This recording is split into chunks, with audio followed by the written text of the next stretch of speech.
Phone tapping కేసులో మాజీ మంత్రి హరీష్ రావు విచారణ కొనసాగుతోంది. 7 గంటలుగా హరీష్ రావును సిట్ అధికారులు ప్రశ్నిస్తున్నారు. హరీష్ విచారణ కొనసాగుతుండగా జూబ్లీహిల్స్ పోలీస్ స్టేషన్ ఎదుట మరోసారి ఉద్రిక్త పరిస్థితి ఏర్పడింది. పీఎస్ కు భారీగా చేరుకున్న బీఆర్ఎస్ కార్యకర్తలు ప్రభుత్వానికి వ్యతిరేకంగా నినాదాలతో హోరెత్తించారు.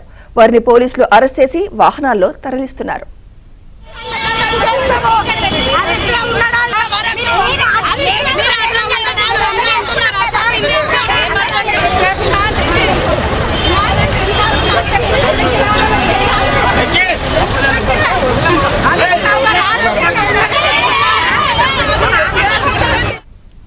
ఇదే అంశంపై మరింత సమాచారం మా ప్రతినిధి ప్రవీణ్ ఇస్తారు. ప్రవీణ్, విచారణ ఇంకా ఎంతసేపు కొనసాగే అవకాశం ఉందంటారు? ప్రవీణ్, ఫోన్ ట్యాపింగ్ కేసులో ఇప్పటికే దాదాపు 6 గంటలుగా విచారణ కొనసాగుతుంది. జూబ్లీహిల్స్ పోలీస్ స్టేషన్ కేంద్రంగానే ఫోన్ ట్యాపింగ్ కేసు విచారణ కొనసాగిస్తున్నటువంటి పరిస్థితి కనపడుతుంది. ఇప్పటికే హరీష్ రావు ఉదయం 11 గంటలకు వ్యక్తిగతంగా విచారణకు హాజరయ్యాడు. దీంతో సిట్ అధికారులు, 3 సిట్ అధికారులు కూడా హరీష్ రావును ప్రశ్నించినటువంటి పరిస్థితి కూడా స్పష్టంగా కనిపిస్తూ ఉంది. ఎందుకంటే మొదటి నుంచి ఫోన్ ట్యాపింగ్ కేసులో చాలా ఆరోపణలు రావడం జరిగింది. మరోవైపు ఈ కేసులో సాక్షుల యొక్క స్టేట్మెంట్ రికార్డ్ చేశారు. మరోవైపు టెక్నికల్ ఎవిడెన్స్ లో భాగంగా కొన్ని ఆధారాలను సిట్ అధికారులు సేకరించడం జరిగింది. వాటిని ఆధారంగా చేసుకునే ప్రస్తుతం హరీష్ రావును కూడా క్వశ్చన్ చేసినటువంటి పరిస్థితి కనపడుతుంది. మరొక గంట అరగంట లోపు విచారణ పూర్తయిన తర్వాత హరీష్ రావు బయటకు వచ్చేటువంటి అవకాశం ఉంటుంది. ఒకవేళ ఈ రోజు జరిగినటువంటి విచారణలో ఇన్వెస్టిగేషన్ ఆఫీసర్ సంతృప్తి చెందకపోతే మరోసారి విచారణకు కూడా ఆదేశించేటువంటి అవకాశం అయితే కనపడుతుంది. ఎందుకంటే ఇప్పటి వరకు హరీష్ రావుకి ఇచ్చినటువంటి నోటీసులో 160 సిఆర్పిసి కింద నోటీస్ ఇచ్చారు.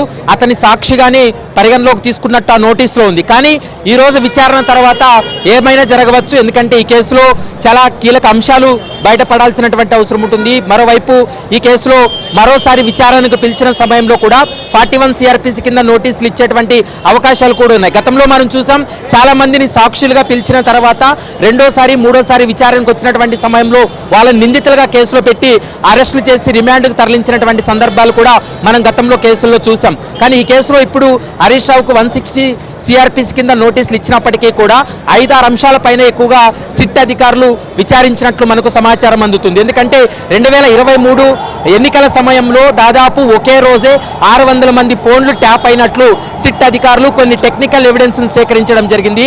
ఈ 600 మంది యొక్క ఫోన్లు ట్యాపనింగ్ అనేది ప్రధానంగా ఇటు బీజేపీ, కాంగ్రెస్ కు సంబంధించినటువంటి నేతలు, మరోవైపు ఈ 2 పార్టీలకి ఫండింగ్ చేస్తున్నటువంటి వ్యాపారవేత్తలు ఎవరైతే ఉన్నారో వాళ్ళ ఫోన్లు కూడా ట్యాప్ జరిగిందనేది ప్రధానంగా అభియోగాలు, ఆరోపణలు.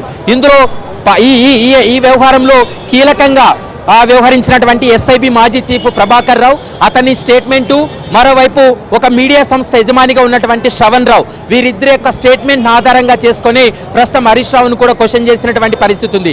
ఎందుకంటే మీడియా యజమాని శ్రవణ్ రావు తోటి హరీష్ రావుకు మంచి సత్సంబంధాలు ఉన్నాయని 2023 ఎన్నికల సమయంలో వీరిద్దరి మధ్య కూడా వాట్సాప్ కాల్స్, మరోవైపు కొన్ని వాట్సాప్ చాటింగ్స్ కూడా ఉన్నాయి. కాబట్టి ఏ సందర్భంలో అన్ని కాల్స్ మాట్లాడాల్సి వచ్చిందనేటువంటి అంశాలపైన కూడా హరీష్ రావు నుండి కొంత సమాచారాన్ని రాబట్టినట్లు సమాచారం అందుతుంది. మరోవైపు శ్రవణ్ రావును ఎస్ఐబి చీఫ్గా ఉన్నటువంటి, అప్పటి ఎస్ఐజి చీఫ్గా ఉన్నటువంటి ప్రభాకర్ రావు కావచ్చు, ప్రణీత్ రావుకు భుజంగరావు, మరోవైపు టాస్క్ ఫోర్స్ డీసీపీగా పనిచేసినటువంటి రాధాకిషన్ రావు, వీరందరికీ కూడా శ్రవణ్ రావును పరిచయం చేసి శ్రవణ్ రావుతో కలిసి పనిచేయాలంటూ కూడా హరీష్ రావు ఆదేశించాడనేటువంటి ఒక ఆరోపణ ఉంది. ఆ ఆరోపణకు సంబంధించి కూడా ప్రస్తుతం అయితే మాత్రం సిట్ అధికారులు ఆరా తీసినట్లు సమాచారం అందుతుంది. కాబట్టి 6 గంటల పాటు విచారణ కొనసాగుతుంది. గతంలో మనం చూసాం, ఎమ్మెల్సీ నవీన్ రావును విచారణ జరిపినప్పుడు కూడా అంటే అతను 11 గంటలకు ఉదయం వస్తే రాత్రి 8:45 వరకు కూడా విచారణ జరిపి స్టేట్మెంట్ రికార్డ్ చేసినటువంటి సందర్భాలు కూడా ఉన్నాయి.